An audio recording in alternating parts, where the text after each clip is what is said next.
अस्सलाम वालेकुम। मैं हूं आपका होस्ट अली भाई। मेरे चैनल में खुशामदीद। आज मैं आपके लिए रेसिपी लाया हूं कोटेड पोटैटो फ्राई। तो चलें स्टार्ट करते हैं। यहाँ पर हमने लिए हैं आधा किलो पोटैटोस और ये छील लिए हैं। तकरीबन 4 मीडियम साइज़ के, ये हाफ़ के जी के करीब करीब बनते हैं। ये हमने इनको सब कुछ छील लिया है। ये 200 ग्राम बेसन है, इसे हम डालेंगे एक बाउल में। इसको हमने छान लिया है। इस बेसन में जाएगा 1 चम्मच लाल मिर्च पाउडर,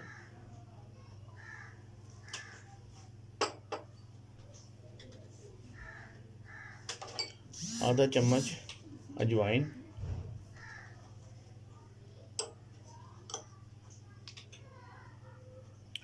कूटा हुआ ज़ीरा 1 चम्मच। ये भुना हुआ नहीं है, ये आम सफ़ेद ज़ीरा लेके हमने इसको थोड़ा थोड़ा कूट लिया है। ये 1 चम्मच है।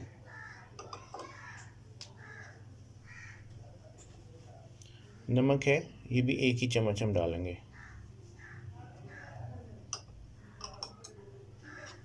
ये चिली फ्लेक्स है, ये हम डालेंगे इसमें सॉरी, चिली फ्लेक्स है, ये आधा चम्मच। ये जो रेड चिली होती है लाल वाली गोल गोल, उसको हम ग्राइंड कर सकते हैं चिली फ्लेक्स बनाने के लिए, वरना तो बाज़ार से मिल जाते हैं। अब हम इसको करेंगे मिक्स। ये मिक्स हो गया है। अब हम इसमें थोड़ा सा पानी ऐड करेंगे और साथ साथ इसको मिक्स करते जाएंगे।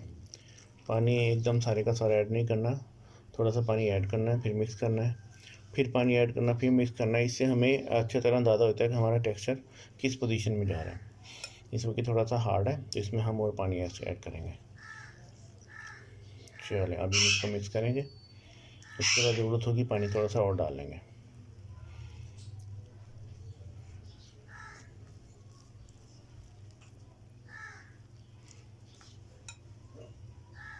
ये तकरीबन 250 ml पानी था, जिसमें से हम हाफ़ से ज़्यादा डाल चुके हैं। 250 ml एक आम पीने की जो बोतल होती है, कोल्ड ड्रिंक, कोक, 7 अप वगैरह, उसमें 250 ml होता है पानी। और ये जो गिलास है इसमें भी 250 ml ही आता है।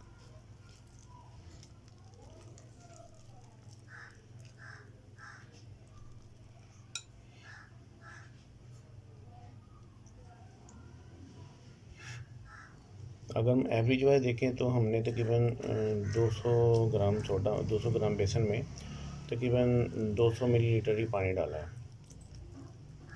उससे थोड़ा सा कम। तो ये तकरीबन इतना ही डल जाएगा, 200 में 200।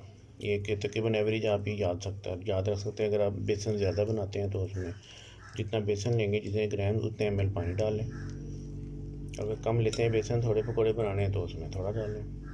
ये देखिए तकरीबन 200 ml पूरा हो ही गया डालते डालते।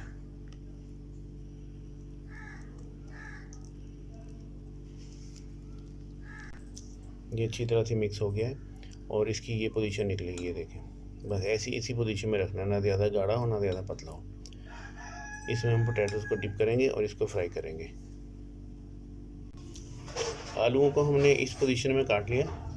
ये देखिए, ना ये ज़्यादा मोटे हैं और ना ही ज़्यादा बारीक हैं, ये बड़ी अच्छी फाइन पोजीशन में। ये देखें, इस तरह के आलू काट लिए। हमारा तेल गर्म हो गया और अब हम इसमें आलू ड्रिप करेंगे, ड्रिप करके ड्रॉप करेंगे।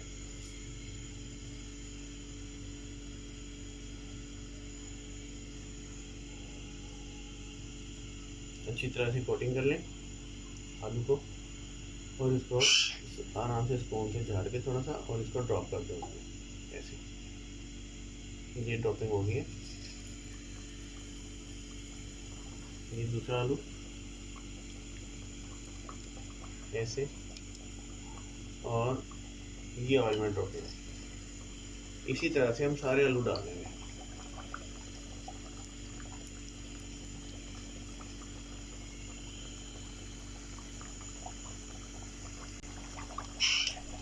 ये आलू ड्रॉप हो गए 5-6। ज़्यादा डालेंगे तो वो चिपक जाएंगे एक दूसरे के साथ में, तो इतने तकरीबन ठीक है। और ये 3 से 4 मिनट इनको पकाएंगे। ये थोड़े से जब पक जाएंगे तो ऊपर आ जाएंगे खुद ही। तकरीबन 3 मिनट हो गए आलू को पकते हुए और ये आलू ज़रा से इनको ऐसे हल्का सा हिलाया, ये ऊपर आ गए। अब हम इन्हें थोड़ा सा ऐसे चेंज करेंगे उनकी साइड।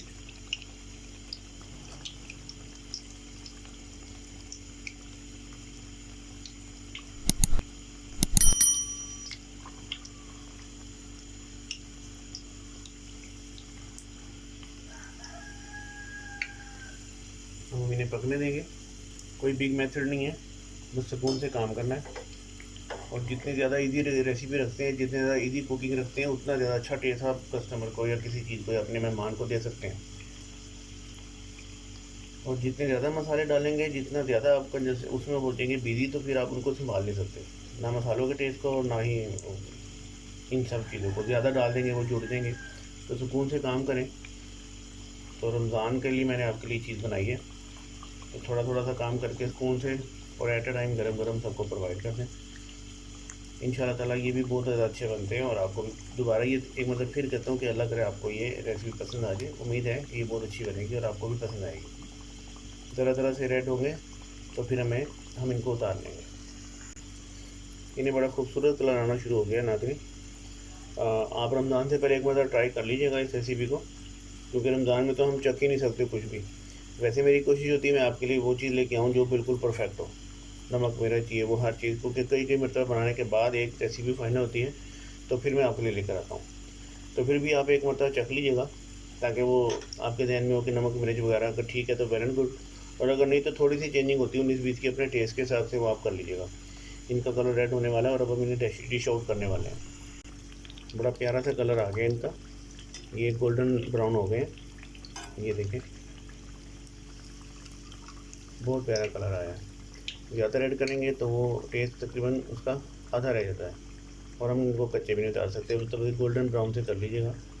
बहुत अच्छे पक गए हैं। हम इन्हें डिश आउट करेंगे।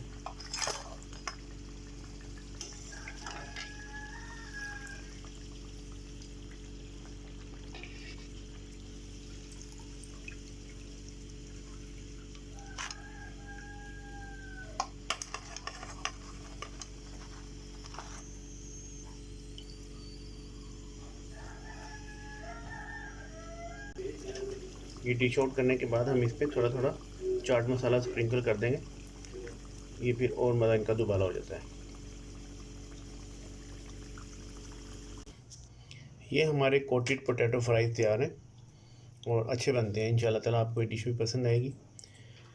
जहाँ रहें खुश रहें, अल्लाह ताला आप सबको अपनी हिफ्ज़ व अमान में रखे। आमीन।